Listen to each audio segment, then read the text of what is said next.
Сәлеметсіздер ме, құрметті көрермендер. Бүгін сіздермен біз мына өкпе, бауыр, жүрек деген қойдың мүшелерін жақсылап бір қайнатып алып, сонан кейін қарынға салатын тамақ жасағымыз келіп тұр. Бұл көбінесе түркі халықтарында қолданады екен.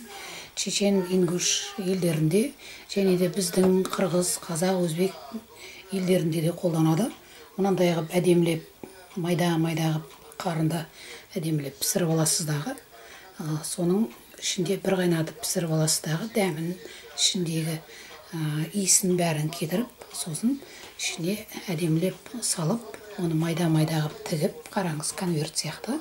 Сөйтіп әдемілеп пісіріп тағайындалатын тағам екен. Соны бізбен бүгін жасап көрейік.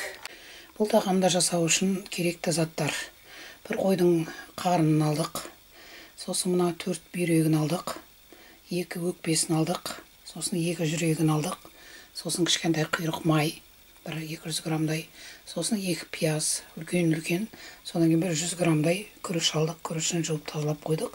Енді бізге мына бір қайнатып алған мына мүшелерінің барлығын біртіндеп майдалап турауымыз керек. Бір айта кетерлігі, қарында да иіс шықпас үшін мыналардың барлығын түгел бір қайнатып алдық. Енді қазір майдалап турап аламыз. Мына өкпе, бауырды, жүректі бәрін майдалап турадық. Күрішін салдық, пиязын салдық, тұзын, бұрышын салдық. Сосын мына жалбыз, райханын салдық.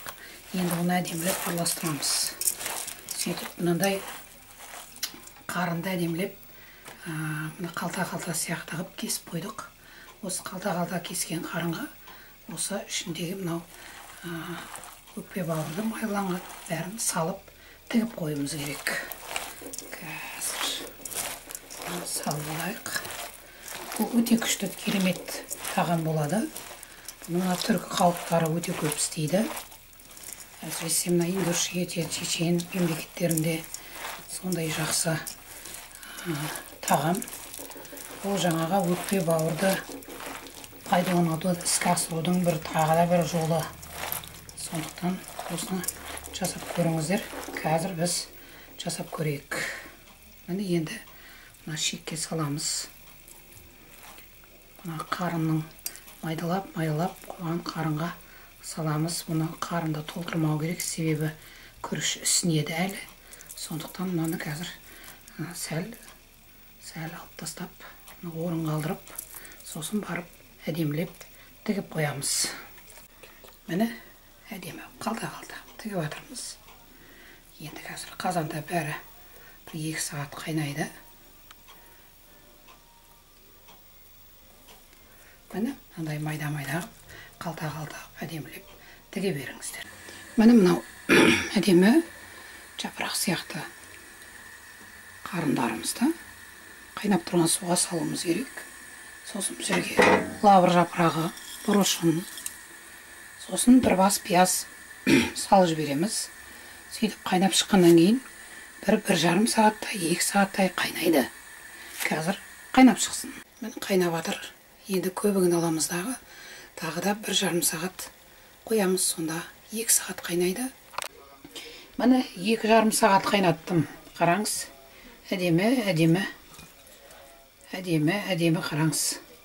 Қарынға салынған өкпе, бауыр сондай керемет болып шыққан. Енді мына үлкендеуін қазір кесіп көреміз, қандай шығады екен.